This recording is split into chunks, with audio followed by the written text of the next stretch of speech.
magaalo waxay ku tarantaa tacab bulsho oo isu tagay.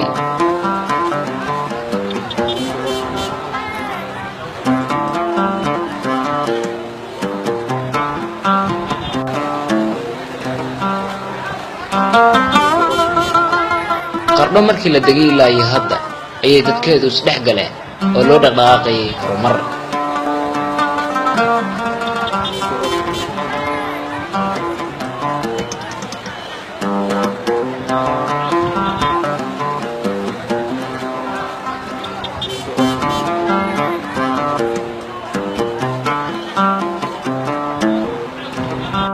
waana tiyo ku talaabsatay horumar doc kasta taabanaya oo ay taabageliyeen kuwii tashaday.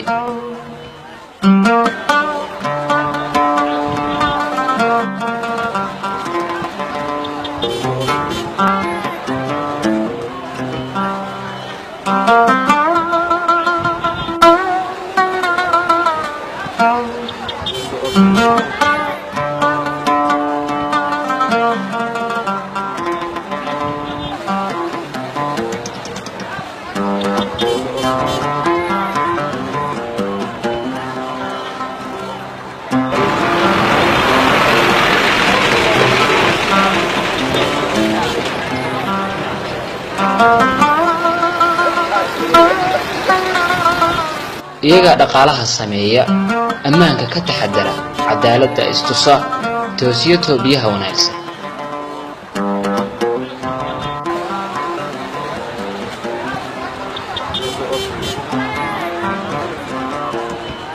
tani waa tuntii dadka isu tashay.